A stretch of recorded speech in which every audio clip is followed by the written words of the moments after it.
In this presentation, we're going to talk about how wetlands, rivers, and streams are being restored from constructed impoundments. And these impoundments are located in the Yaqan Nukiy Hunting Grounds near Creston, BC, Canada. And this project is receiving major funding from the Columbia Basin Trust, the Fish and Wildlife Compensation Program, the Aboriginal Fund for Species at Risk. And this project is a partnership program involving the Yaqan Nukiy First Nations and the British Columbia Wildlife Federation. You'll see why after constructing over 1,400 dams, I no longer build dams, but work to remove them.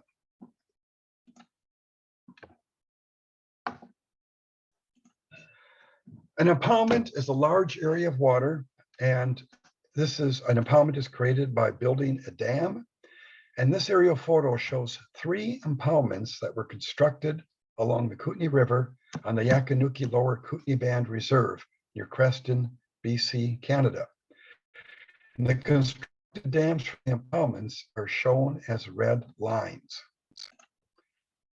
Impoundments are designed so that they may be filled with water and drained when desired. This photo shows another impoundment created on the Lower Kootenay Band Reserve along the Kootenay River.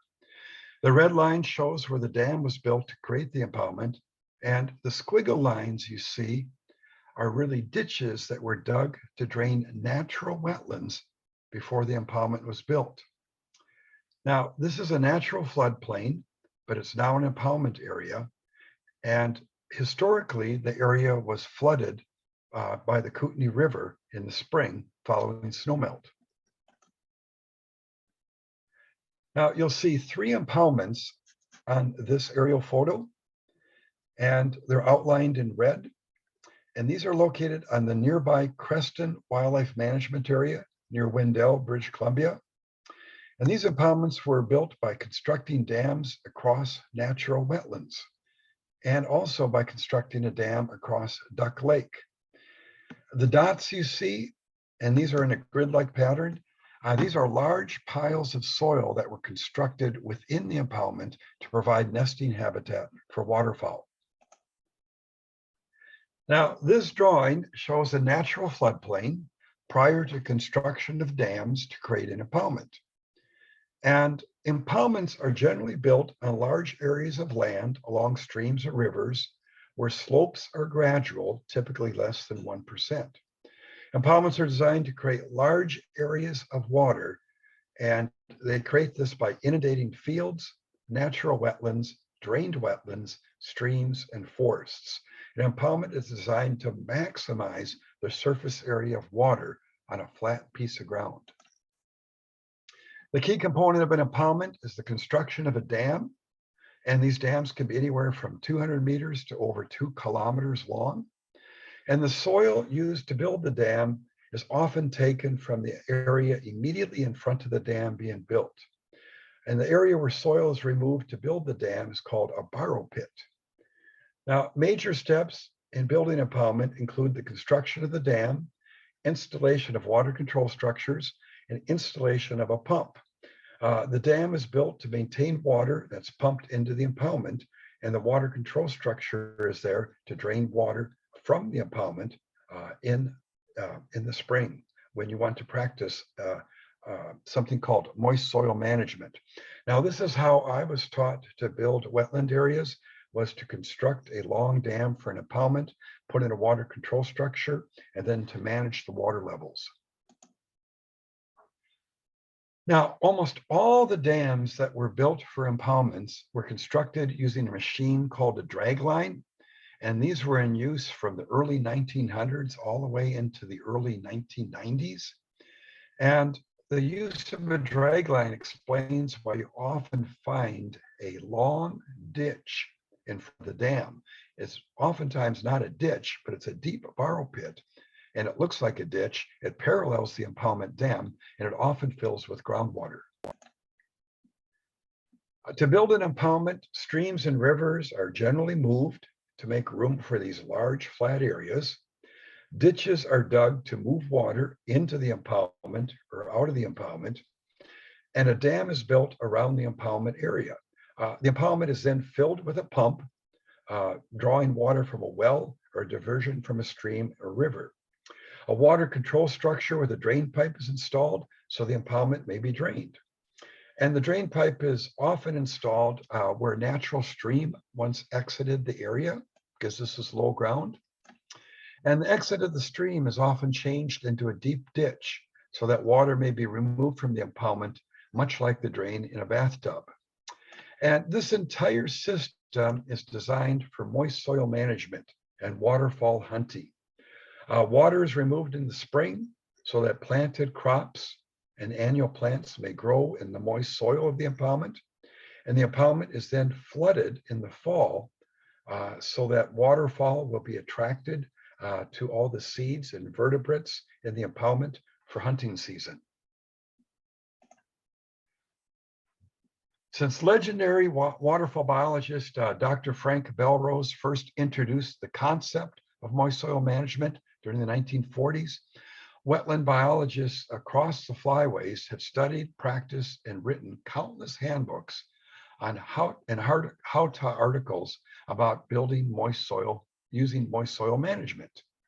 Now, we defined moist soil management as a practice that encourages the growth of seed-producing native wetland plants by mimicking the seasonal wet and dry cycles of natural wetlands. And moist soil habitats are typically wet in the spring, dry in the summer, and wet again in the fall and winter. Managed moist soil wetlands can produce up to 2,000 pounds of seed per acre. And that means that a single acre of moist soil habitat can meet the energy demands of quite a few ducks for one day.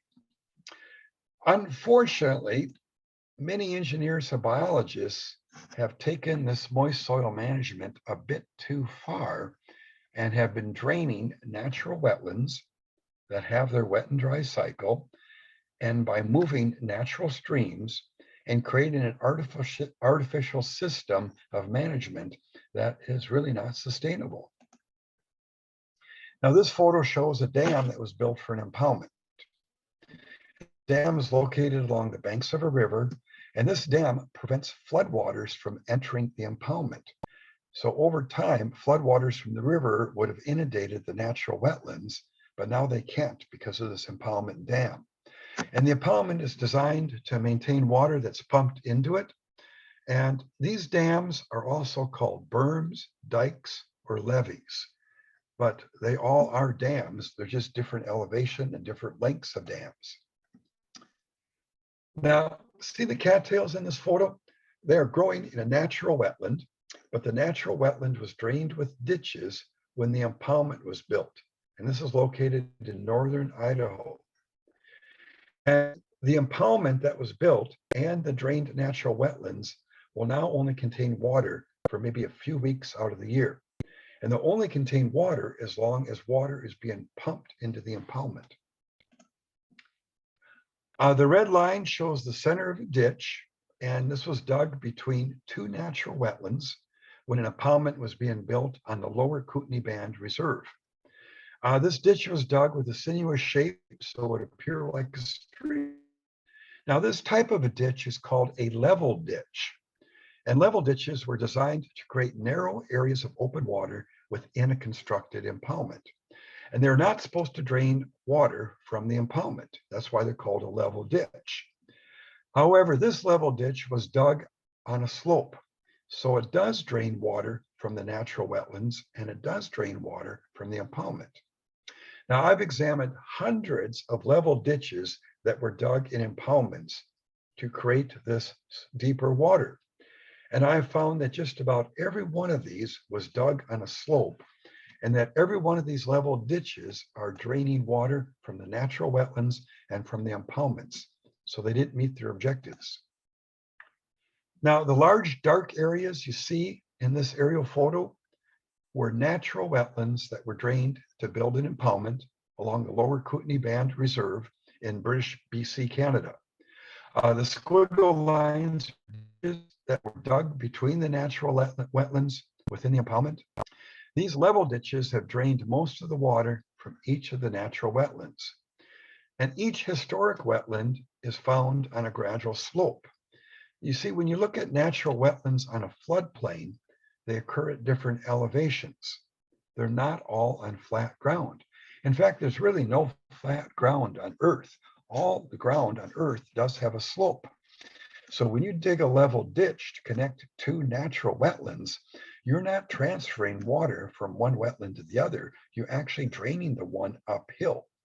And the uphill one drains into the next one, and then the ditches carry the water from that wetland to the next one down. So each one of these ditches or squiggle ditches was dug through the natural rim or basin of that wetland. And so when you dig a ditch through the natural rim of a natural wetland, you're going to drain that wetland. Now, this is an aerial photo, and it was taken in 2016, and it shows the Yaqan Nukiy Hunting Grounds. The land is part of the Lower Kootenay Band Reserve. It's located near Creston, BC. And the hunting grounds encompasses about 210 hectares, which is about 519 acres. And it's all floodplain along the Kootenay River, the Goat River, and the Goat River South.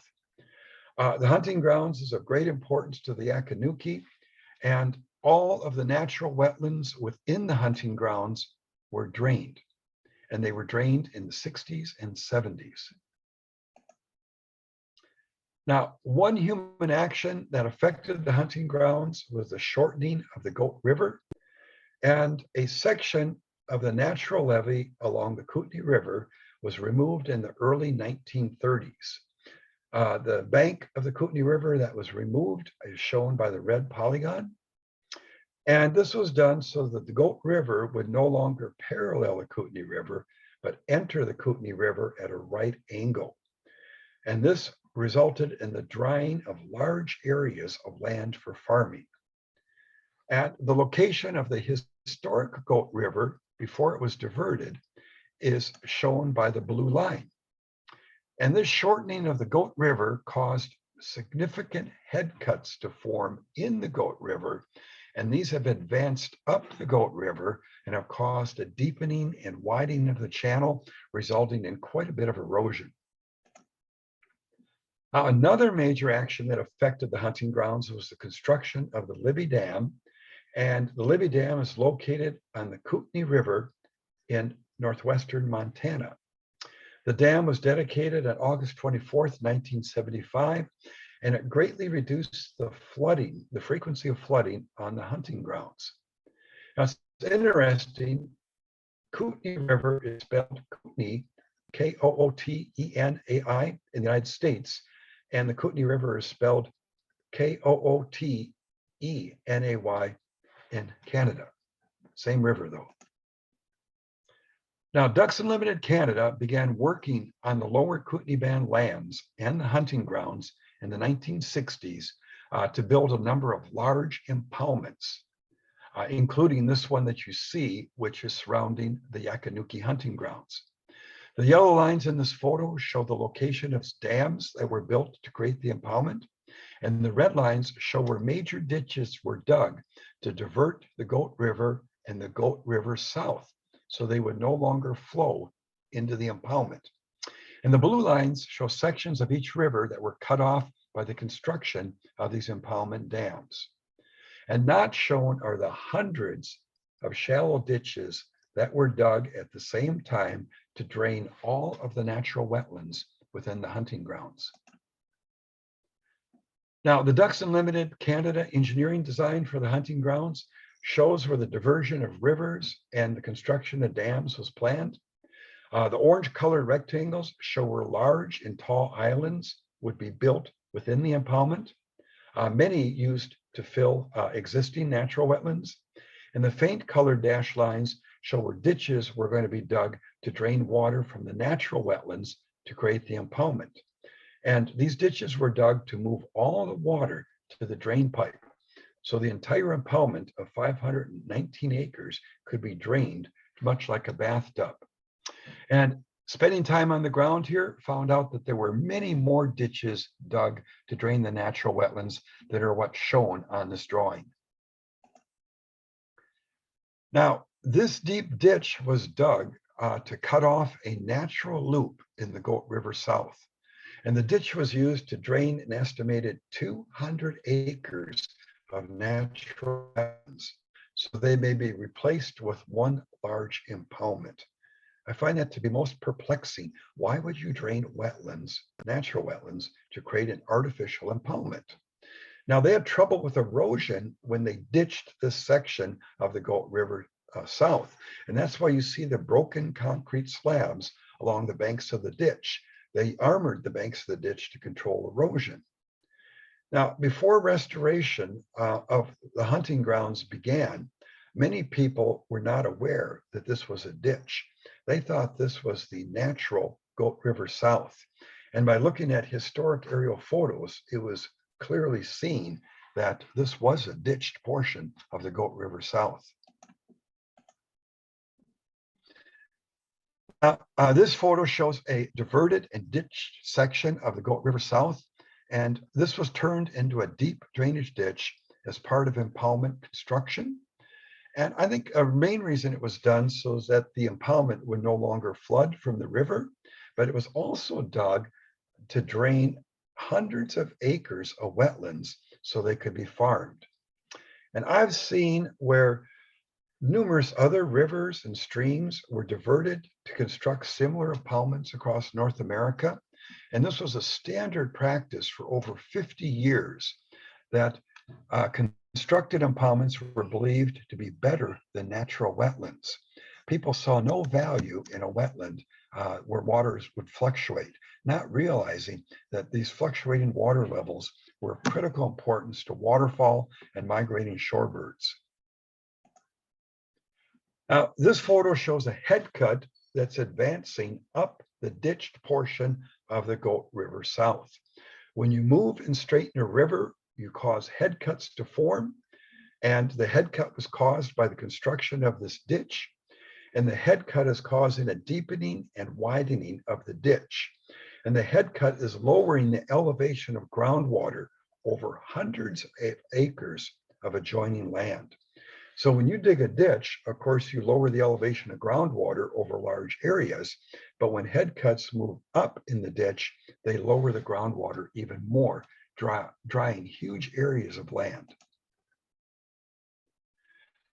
Now, this photo shows a section of the longest dam that was built for the hunting grounds impoundment. The dam never held water as planned. How come? We found out it was built on a permeable foundation of sand and organic soils. And you look at, why would you build a dam this size and this length? And we think one of the main reasons was to prevent the Goat River and the Goat River South from flooding the hunting grounds. Another reason is that the dam would hold water that was pumped into the area from the Kootenay River. And another reason is that the dam would provide an access route around the impoundment for hunting. Now, the red arrow points to a section of dam that was built for the hunting grounds impoundment. And upon close examination, you can see that water is flowing under the dam and into the ditched Goat River South. And this is through a thick layer of sand. So when they ditched these sections of river, they cut into sand layers. And what that meant then is that when you try to fill the impoundment with water, water finds a lens of sand. It flows under the impoundment dam and straight to the ditch. So no matter how much pumping you do, you can't get the impoundment to hold water. Now, large woody debris used to float down the Kootenay River and then enter the hunting grounds. Well, with the construction of these dams, woody debris can no longer enter the hunting grounds. And after 40 years of artificial flood control, a lot of this wood settled out on the back side of the impoundment dam. Now, this wood is so important for turtles to bask and for waterfowl to loaf and for fish to hide in the natural wetlands. But this wood was cut off from this large impoundment. Now, the only places within the hunting grounds impoundment that held water after construction of the impoundment dam were the deep areas where they dug out soil to build the dam. And they dug deep enough to encounter some groundwater. And these borrow pits, they exposed the groundwater And that's the only water that's been in the hunting grounds impoundment for close to 50 years. Now, I took this photo when I was standing on a section of the Goat River South that had been filled in with soil. Remember when they built this impoundment, they no longer wanted the Goat River South to flow into it, so they cut it off. And the water that you see in this photo is a downstream loop of the Goat River South. And this downstream loop of the Goat River South was cut off by the construction of this dam. Now, when they were digging ditches to drain all the natural wetlands within the impoundment, a lot of the soil was hauled by truck, and that was used to fill in sections of river so they would no longer enter the hunting grounds. Now, this photo shows Norman Allard Jr. He's a community planner with the Lower Kootenay Band, and he's standing on a section of the dam that was built to prevent floodwaters from entering the hunting grounds. And Norman is standing where there used to be an inlet where waters from the Goat River would flow into hunting grounds. And these waters flowing in from the Goat River used to replenish the streams and the wetlands within the hunting grounds. But where these inlets carried water into the impoundment, they were all blocked using dams. And the arrows show 3 natural inlets which occur in an outside bend of the river. And all 3 of these natural inlets were blocked using dams so that water could not enter the hunting grounds impoundment. This photo, it shows one side of the dam that was constructed for the impoundment. And the photo was taken while I was standing next to the Goat River South, looking into the hunting grounds. And you can see the high water mark here, and it's marked by the drift line of wood and fine organics, as shown by the red arrow. Now, this impoundment dam prevented floodwaters, woody debris, and fish from entering the hunting grounds. And the elevation of this drift line was an important guide to us that we used when deciding how much to lower the constructed dam along these rivers so that water again could enter the hunting grounds. Now, this is one of the water control structures that was installed for the hunting grounds, and it's no longer functioning. It's been damaged by ice.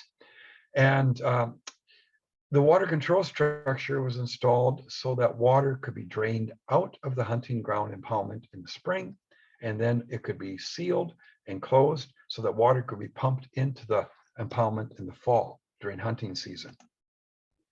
Now, this is an interesting image, and it shows the hunting grounds as it appeared in 1929. Norm Allard prepared this image, and he did this by joining 4 separate aerial photos that he also geo-referenced. The black colored areas are the deep water in the natural wetlands, and the gray color are the shallow water in the natural wetlands. And you also see cut-off streams that are natural. Now, I used the Avenza Maps app to open this image in the field on my cell phone. And if you look closely at the image, you can see ditches that were dug prior to 1929. And this app and this image of stitched photos was of great importance when we were working on the restoration of the hunting grounds, its wetlands and streams. It showed us where these wetlands were located prior to drainage for the impoundment, and in restoration, we knew where to restore wetland areas. Now, here's a natural ephemeral wetland, and this is located outside of the hunting grounds, but on Lower Kootenay Band Reserve. And this is a wetland that was not drained. And how do you know it was a wetland? Well, you can look at the rim. The rim is growing willows. Most wetlands occur in basins, shallow basins, and they have a higher ground rim, and this rim is quite wide and low. Well, on the hunting grounds and within the reserve, these rims would grow willows, and this showed us where the wetlands once occurred on the landscape. Now, this photo shows one of many of the wetlands that were drained when the hunting grounds impoundment was built. And you can see the willows surrounding the rim and the dense reed canary grass growing within the basin following drainage. And if you look closely here, you can see a ditch that was dug to drain a natural wetland within the hunting grounds. Now, this ditch was dug prior to 1929, and it was probably dug so that they could cut hay off the wetland areas. Here's a that shows one of the many natural wetlands that were drained when the impoundment was constructed. You'll see a pile of soil, and this pile of soil was made when they dug the ditch for draining the wetland area. This red line, it shows the location of another ditch that was dug to drain a large natural wetland when the impoundment was built. The pink colored ribbon that you see in the photo, we hung that to show heavy equipment operators where to fill the ditch to restore the wetland. Now, here's a photo showing one of the many huge piles of soil that were shaped within the hunting grounds impoundment. And we've been told that these were built to provide waterfall with islands for nesting, but they were never used for nesting because the impoundment failed to hold water as planned. So these piles of soil or nesting islands were huge. And by walking around and examining the hunting grounds, we discovered that many of these islands were built using the soil removed from digging the ditches to drain the natural wetlands. And some of the islands were built on the edges of natural wetlands that were drained, while others were used to completely fill in natural wetlands. So the actions that we see on the hunting grounds and other impoundments on the Lower Kootenay Band Reserve shows that there was a systematic and purposeful effort to drain and to fill all natural wetlands on the floodplain. So here's a section of impoundment dam that was built over a natural wetland. And the dashed blue line shows the perimeter of the historic wetland. Now, the hunting grounds is now dominated by reed canary grass, and reed canary grass thrives in drained wetlands. There's a direct correlation between drained wetlands and dense reed canary grass. This photo shows a natural river outlet from the hunting grounds. And this outlet was filled and blocked when the impoundment dam was built. Now, you look at huge floodplains and you can generally identify where water historically entered the floodplain. We call these inlets, and they're generally in the outside bend of a river.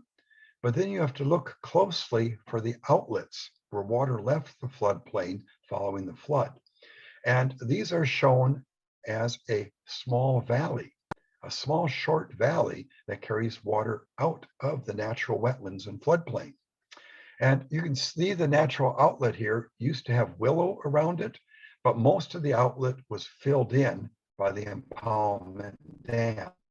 So the outlet would no longer function. Now, the Hunting Grounds Ecosystem Restoration Project, and it was planned to restore floodplains, wetlands, streams, and rivers that were damaged by the construction of impoundments, dams, ditches, and the installation of pipes and pumps.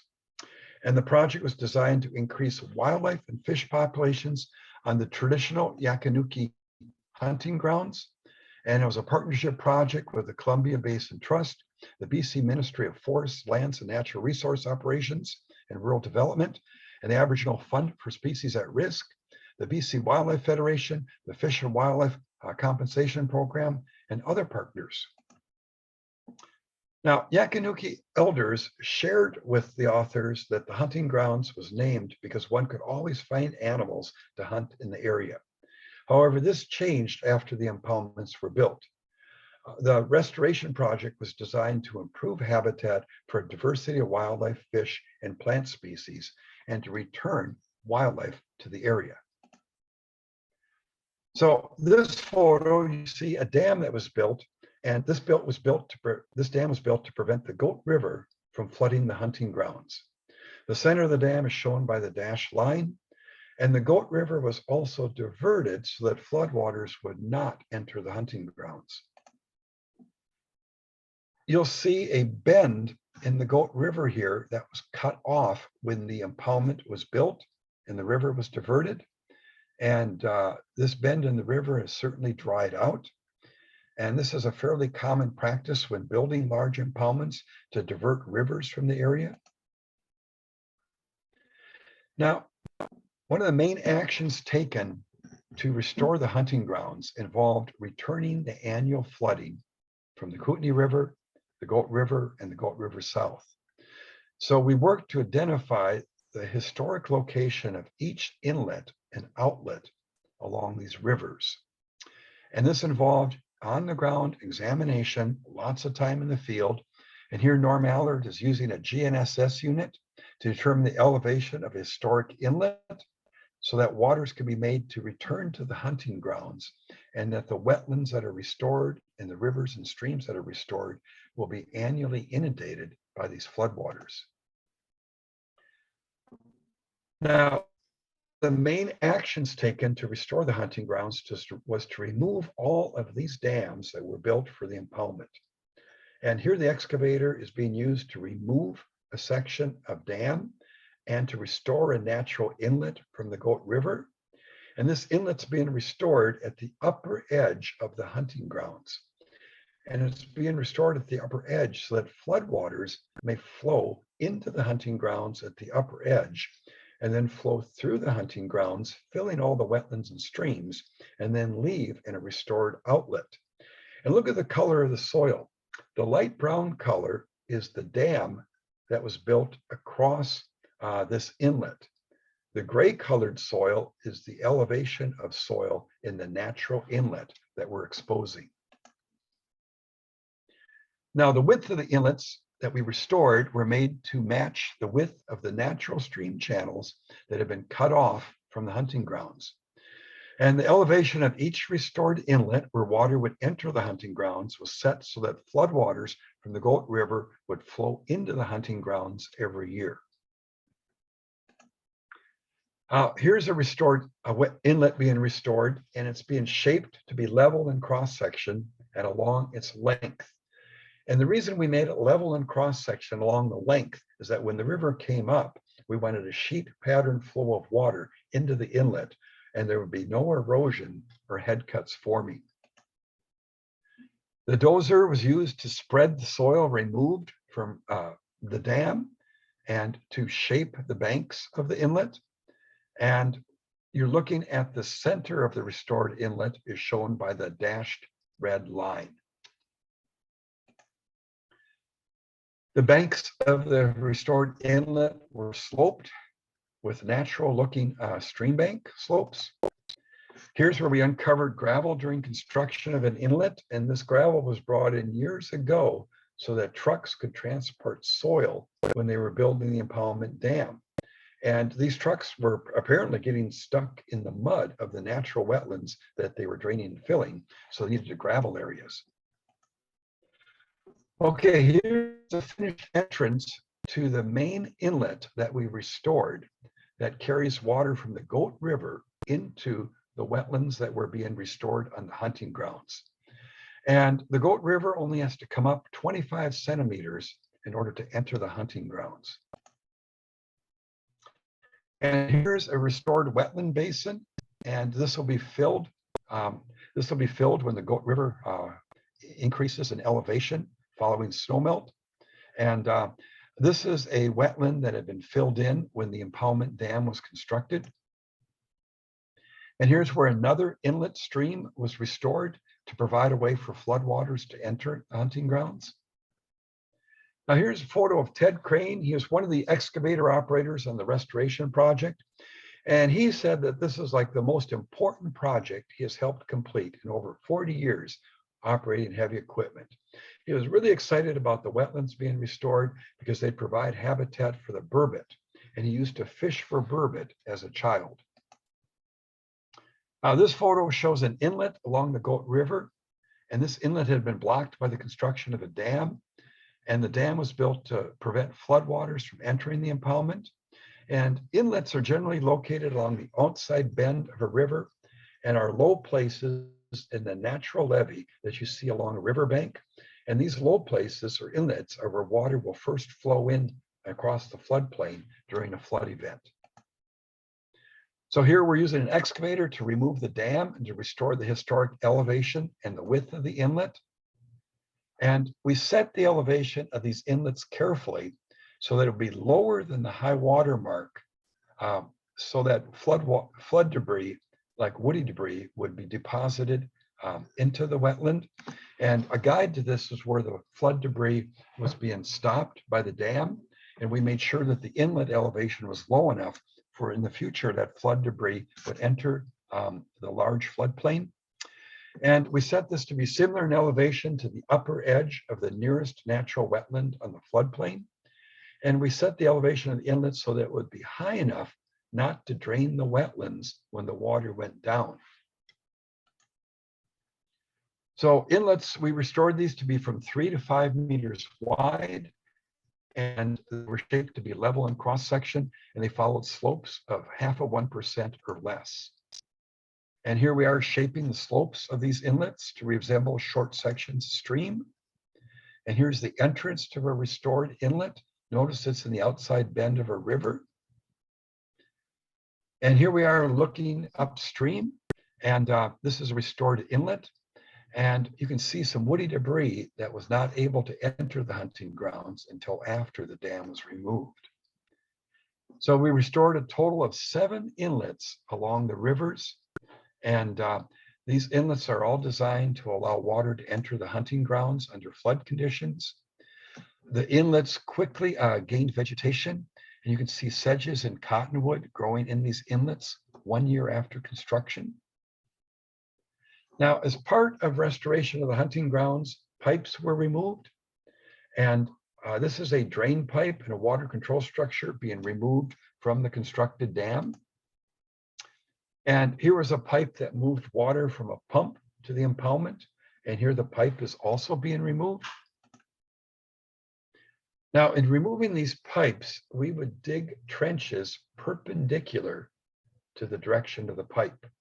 And we dug these deep in the ground because we found that there were pipes that had been buried that were never recorded on the plans. And we wanted to make sure that we pulled all the pipes out so they wouldn't drain the restored floodplain. So in removing these pipes, we would dig this trench perpendicular to the pipe being removed, and we dig it down into a thick layer of clay. And then we put clay in the trench, compact it in layers that were 15 centimeters thick. And this is called a core trench or a groundwater dam. And this will prevent water from leaving the restored floodplain by following the loose soils surrounded where the pipe was built or installed. So a significant accomplishment of the Hunting Grounds project involved the removal of 1.9 kilometers of constructed dam, and this dam averaged 1.7 meters high. And this photo shows a section of the dam that's about to be removed, and the dam was dominated by reed canary grass. We hung orange plastic flagging to show the heavy equipment operators the elevation at which the dam would be removed. And we used a laser to guide us in marking these areas for removal. And here the excavator operator is beginning to remove a section of dam, and the orange ribbons or flags are being used as a guide to where to remove this dam to. And the operator would start by digging a bench right along the orange ribbons. And the bench was created by removing the inside slope of the dam. And then another bench was created by removing the outside slope of the dam. And we used a laser to monitor elevations to make sure that the entire dam was removed. So wire flags were placed in the ground to show the operator how deep to dig to remove the dam. And here the excavator is removing a center section of the dam. Now, the soil that was removed using the excavator was placed in parallel ridges, and these ridges of soil were then spread by the dozer. And here the dozer is spreading the soil that was piled by the excavators, and the dozer is doing this faster and at a lower cost compared to using dump trucks, a scraper, or the excavator. And here the dozer is spreading the soil in a thin layer, getting it to blend in with the landscape. We took elevations regularly using a laser level as the dam was being removed. And this is critical because floodwaters may not enter the floodplain if high areas are left, and the wetlands that are restored can be drained if the rim, the natural rim along the river, is lowered too much. So here's a section of dam that's been removed, and the soil that's removed is being spread on higher ground that was not wetland, as shown in the 1929 aerial photos. So these 1929 aerial photos were of such importance in this project. We would use them to show heavy equipment operators where soil could be spread. Now, heavy equipment operators are trained to spread soil on low ground. And what we found from the 1929 aerial photos is that all of the low ground used to be wetlands, and these wetlands have been drained. So we used the photos to find higher ground that was never wetland for spreading the soil that was used to build the impoundment dam. Now, here's a partially removed impoundment dam, and look at all the holes we found in the dam. There were all sorts of holes in these dams. And we found all sorts of muskrat burrows in these constructed dams. And the muskrat burrows went the entire width of the dams that were being removed. And these muskrat burrows were difficult to find, but they prevented the impoundment from holding water. And this photo, you see the foundation for the impoundment dam as it's being removed. The impoundment dam was built on a thick layer of organic soil, and water was leaking under the dam through this organic layer. The engineering drawings for the project showed that the dam was to be built on a foundation of clay. And what I have found is that just about all the dams I've removed have been built on foundations of permeable sand and organic soils. And why is this? Even though the plans show you have to build it on a clay foundation, it's very expensive for the contractor to build a dam on clay. And I'm sure that decisions were made during construction that the dam would still work. It was built on organics. Now, this impoundment dam was built on a mixture of topsoil, silt, clay, and sand, and it was all permeable. And if you look at where this person's hand is, you see that topsoil is in the dam, and water will leak through the dams through the topsoil layers.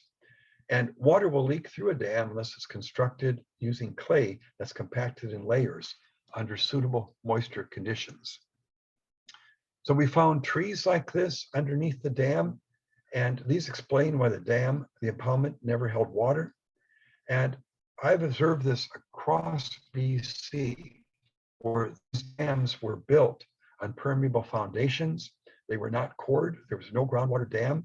And this explains why there's a need to almost pump them full of water continually, or they will go dry. Here's a section of dam that's been removed. The orange flag served as a guide for the elevation at which the dam should be removed. And here we're using 2 excavators and a dozer to remove the dam. And woody debris that we uncovered during removal of the dam, we placed it and we saved it and placed it in the restored wetlands. And here the excavator is being used to loosen the soils and to remove all heavy equipment tracks. And this will cut down on erosion and also promote the growth of plants. And here's a section of dam that was just removed the same day. And the soil from this dam was placed on higher ground that was not historically wetland. Here's another section of dam that was being removed. Now, it's a real art knowing where to place this soil when you're removing a dam. It takes a lot of work to figure out where to place it. And if you place the soil in trucks and haul it somewhere, the cost of the project will go up significantly. So here's a photo showing a section of dam that was removed, and the soil was not placed in the water. The water has great value to wildlife species.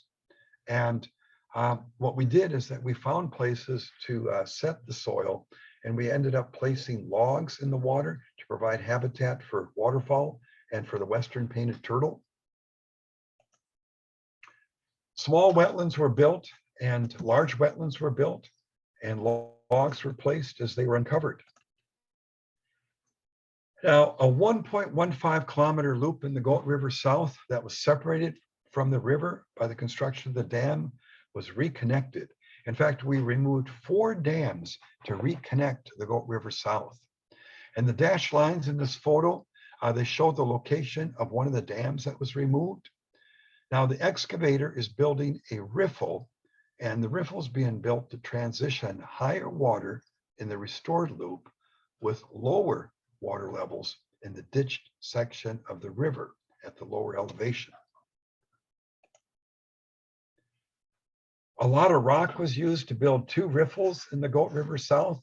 The upstream riffle directed water from the ditch section of river into the restored loop of the river, and the downstream riffle returned water from the restored loop to a lower elevation into the ditch section of river. The constructed downstream riffle raised elevations of water in the river by approximately 1 meter, close to where they were historically. Now, the loop in the Goat River South had been cut off to facilitate the construction of the dam, and the cutoff loop was reconnected to the river, and the original depth of water in the loop was also restored. And this higher water level will help to restore groundwater elevations over the entire hunting grounds.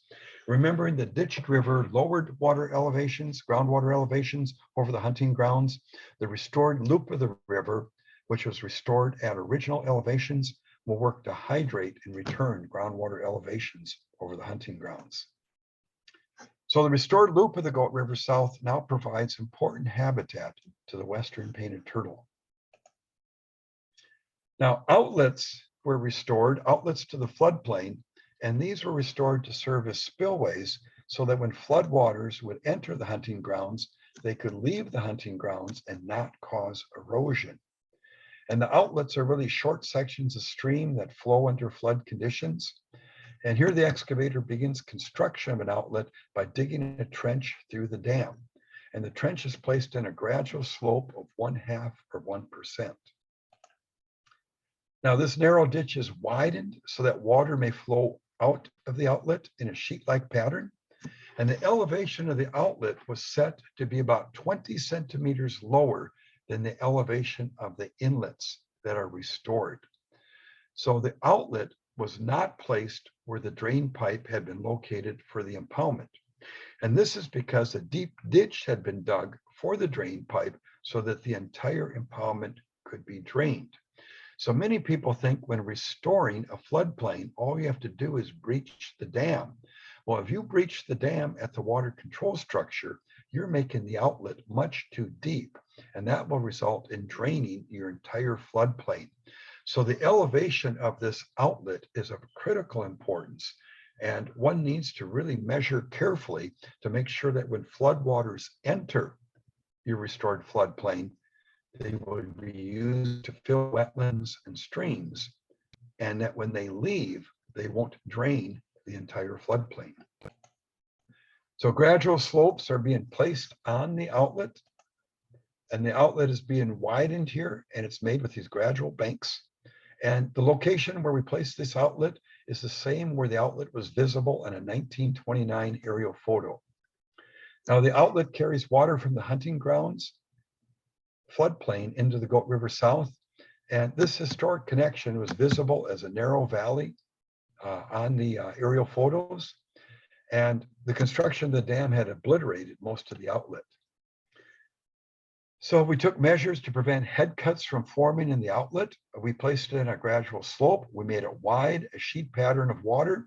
And then we also used rock to armor the steep slope where water would be returned to the ditched section of the Goat River South. And here we're using rock to armor that steep section of slope, and we're embedding it into the ground to control erosion. Now, if we were able to restore the Goat River South to its original elevation, we would not need rock. But because the Goat River South is flowing in a ditch at much lower elevation, we needed rock to prevent erosion where the floodplain water would re-enter the ditched portion of the river. So here's how the rock armored outlet appears 1 year after construction. No erosion is occurring. And fish and woody debris that were once blocked from the impoundment now have access to the restored floodplain, which is the hunting grounds. Floodwaters from the Kootenay River and the Goat River south inundated the hunting grounds in the spring of 2020. Here, Norm Allard is using the Trimble GNSS unit to check elevations where water flowed over the dam that had been removed.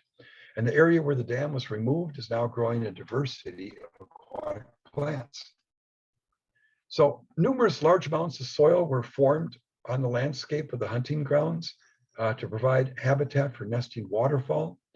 Well, the land area surrounding each of these islands remained dry because the impoundment didn't hold water.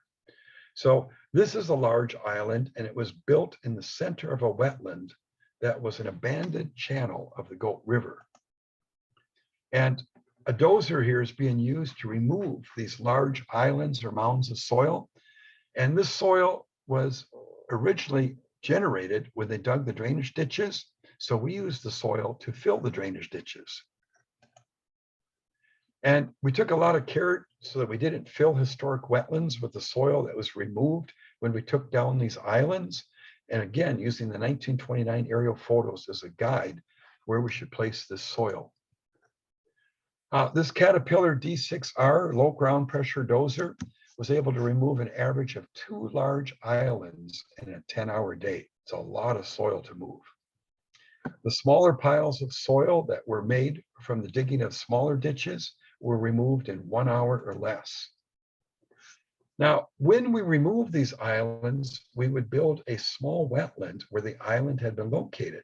And here's a typical wetland that was built on a site where an island had been removed. And many times we were able to restore wet meadow wetlands where the islands had been removed. So this was a nesting island. We removed it and restored a wet meadow wetland. Now take a look at this massive mound of soil here. It's over like 2.5 meters high. And this soil had been placed in the center of a large natural river oxbow and had been placed in there to block the channel. Well, we removed it. We removed that pile of soil and many others and restored the natural channels. And this is how one of those sites looks a year after removal of the mound and reconnection with floodwaters from the rivers. So this diversity of aquatic plants is growing where a large mound of soil was removed 1 year prior. And these sedges are being used for food by grizzly bear and by elk. So we formed wet meadow wetlands by shaping shallow depressions on the locations where these large mounds were removed. And here what we're working on is that the soil that was used to block the natural channel of the Goat River South, and we're removing it using this excavator. And what you're looking at here is something unusual. It's a ditch within a ditch. This narrow ditch was dug by beaver, and it was dug in the bottom of a wider ditch that was dug to drain a natural wetland within the impoundment. And we found that beaver would often dig canals along the length of the human dug ditches. But these beaver dug canals or channels resulted in further drying of the wetlands that had been already dried by humans. So this tall and dense reed canary grass was typically found growing in the wetlands that have been drained. And we have found that this tall reed canary grass is a clear indication that wetlands have been drained on a site. So here Norm Allard is standing in the bottom of a ditch that was dug to drain a natural wetland for construction of the impoundment. And the ditch appears deepest where he's standing because it's passing through the natural rim of the drained wetland. And you can see the tall and dense reed canary grass. So we identified ditches that were dug to drain every natural wetland within the hunting grounds as part of this project. The red line shows the location of a ditch that was dug to drain another large natural wetland. The large islands were constructed using the material that was removed from digging the ditches. And the shoreline of the historic wetland can be seen by looking at the tall cottonwood trees. Look at the size of this wetland that was drained. The cottonwood trees are growing on the natural rim of the wetland, but the ditch cut through that natural rim to drain it. So we found the best way to identify drained wetlands was examine areas on the ground. And the red line shows the center of a ditch that was dug to drain a natural wetland. And the ditches were best identified by being on the ground. What we found is that the LiDAR images were not helpful because the reed canary grass was so tall that it actually masked the evidence of ditches. So we used colored plastic ribbons to show heavy equipment operators the locations of the ditches to be filled. And the orange plastic flags show the excavator operator where to build a groundwater dam in order to disable a ditch. So here the excavator operator begins the restoration of a drained wetland by removing vegetation and topsoil from a ditch to be filled.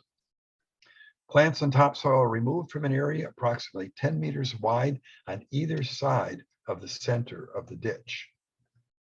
Reed canary grass and its roots are removed and buried from each wetland being restored. The topsoil was also removed and not replaced in the restored wetland because it contained reed canary grass seed. So here the excavator has removed the reed canary grass and topsoil from one side of the ditch to be filled. And this is a site where we have two ditches in one. The narrow beaver dug canal is in the center, and the wider ditch, we've removed the reed canary grass from one side. The next step in restoring a wetland is to build a groundwater dam at right angles across the ditch. And this is where the center or rim of the natural dam of the historic wetland is located.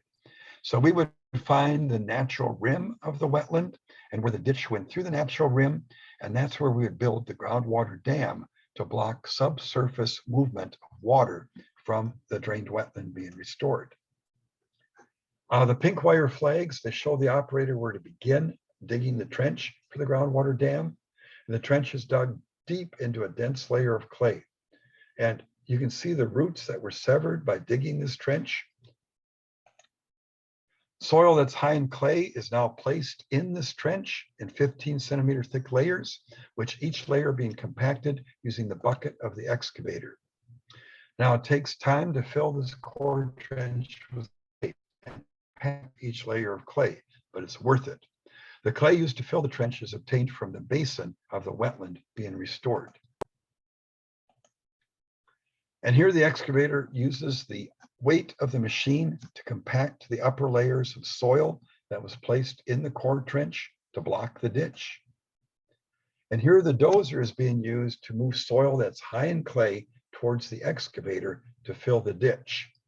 And the dozer is shaping a natural appearing basin for the wetland and restoring the natural rim of the wetland. And here's where a ditch has been filled and the natural rim of the wetland has been restored. And here's a photo showing a natural wetland that was restored. The ditch was filled, the rim was restored, the basin was restored.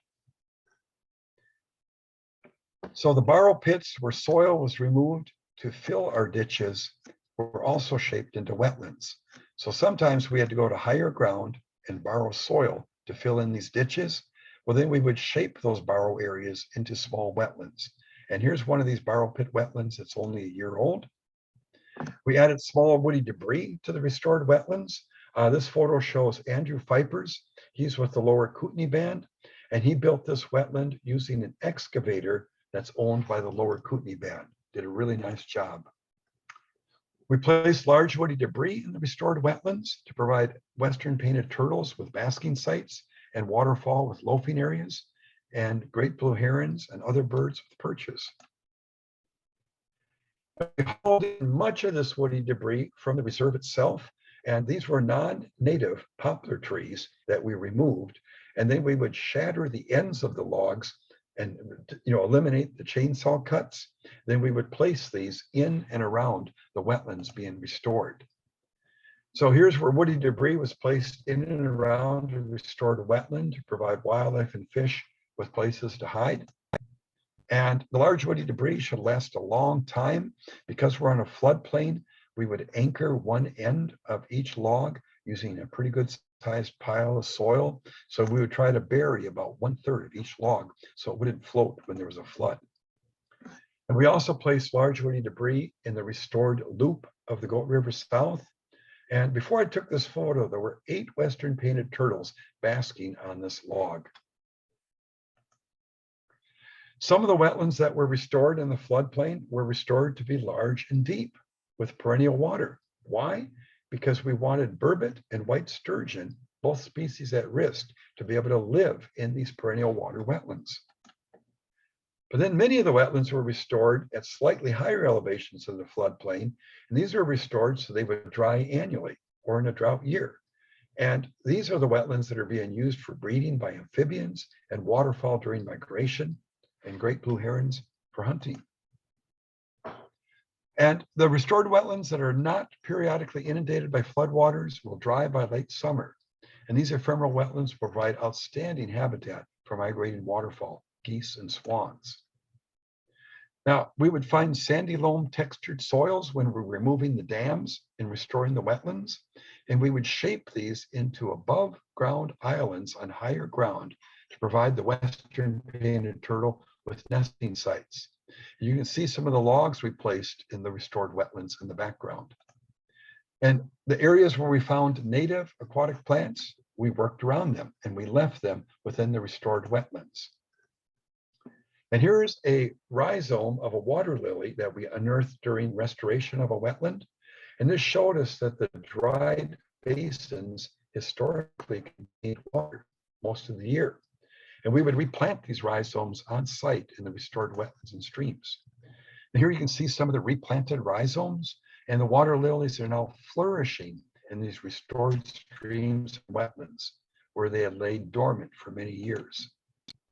So we restored the wetland basins with pits, mounds, and ridges, and this would provide conditions for the establishment of a diversity of plants. If you restore a wetland basin so it's compacted and smooth, you're going to get cattails, reed canary grass growing in it. But if you make it rough and loose and make mounds and ridges, you're going to get a diversity of plants, and cattails and reed canary grass will not be able to dominate the site. So this pit and mound topography is typical of what we used in the restored wetlands, and it will provide conditions for a diversity of native plants to become established. Well, how do the areas look years later? Okay, here's a basin of a restored wetland. It's dried in the fall, and you can see the different plants growing in the pits and the mounds. So the mound is growing sedges and bidens, and the restored basin is growing water plantain. So these native plants are growing in one of the wetlands that we restored 2 years prior. And we're having a diversity of aquatic plants that are colonizing the perennial water wetlands within 1 year of restoration. I'd like you to study this photo here. 1 year ago, this entire drained wetland was dominated by reed canary grass. We restored the wetland by removing the reed canary grass and its roots, filling the ditches, building a groundwater dam, and then restoring the contours of the natural wetland basin. And we've been successful at replacing dense reed canary grass with a diversity of native plants using this technique. So the area to the right is the edge of the drained wetland, still dominated by reed canary grass. The area to the left is where we restored the wetland and filled the ditch. So these restored wetlands are quite diverse, and this restored wetland is growing burrweed, rushes, and willow. Sedges dominate this restored wetland on the hunting grounds. And elk are feeding on these sedges that are growing in the restored wetlands. They're very high in sodium. This restored wetland is growing woolgrass, Scirpus cyprinus. Most of these plants were not seeded. They came in naturally. The seeds must have been dormant in the organics that were in the restored wetland basins. This restored wetland is growing a diversity of bulrushes. So here's one of the many of the restored wetlands on the hunting grounds 1 year later. And this site had been dominated by a large amount of soil and by a dense growth of reed canary grass. The wetland filled when the Kootenay River and the Goat River flooded it in the spring of 2020. And these restored wetlands that were hydrologically connected with floodwaters in the spring contained waters throughout a severe drought experienced in 2021. So it's interesting, we restored all these wetlands. The ones that were inundated by floodwaters held water throughout a drought in 2021, while all the other wetlands and ponds in the region dried during that drought. The ones that were connected to the floodplain were still functioning, and oh, were they filled with waterfowl and shorebirds. So the restored wetlands contain a diversity of native plants that have come in on their own. And the Hunting Grounds Ecosystem Restoration Project restored over 60 natural wetlands, 8 streams, and sections of 3 rivers. And this was done by removing dams, filling ditches, and by recontouring the wetlands and streams. The Hunting Grounds Project restored natural ephemeral streams. And these natural ephemeral streams have been cut off by the rivers, the periodic flooding from the rivers. The restored ephemeral streams now contain a diversity of plants. And these are quite uncommon habitats in this agricultural region because most of these natural ephemeral streams were dug out into ditches. So the Hunting Grounds Project restored a variety of seasonal wetlands, and these are now supporting a diversity of wildflowers that are being used by pollinators. You can find bidens growing in the moist soils of the restored wetlands on higher ground that's not inundated by the floodwaters. And the restored wetlands are supporting diversity of plants and animals within 1 year of construction. In this photo, you'll see the tracks of a grizzly bear and her cub that were feeding on the cattails in a restored wetland. So we're anxious to see how wildlife and fish populations respond now that the rivers, streams, and the wetlands are reconnected to their natural floodplain.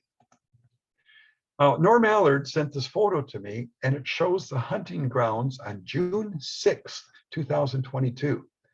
And this was with snowmelt from the rivers. And we can see that the hunting grounds is now reconnected with annual flooding from the Goat River South, and the Kootenay River. So restoring this annual flooding has produced wetlands that will contain water in time of drought. We'd like to thank the Yaqan Nukiy for taking the lead in restoring the wetlands, rivers, and streams from these constructed impoundments. And the project is quite a success, reconnecting over 519 acres of floodplain with these rivers. And the project really shows how constructed artificial impoundments may be restored so that you have a diversity of natural appearing wetlands, streams, and rivers that provide habitat for species at risk and are reconnected to the floodplain. So naturally appearing and functioning wetlands and streams and rivers can be restored from impoundments. Please contact Norm or myself if you would like help planning a similar project in your area. Thank you.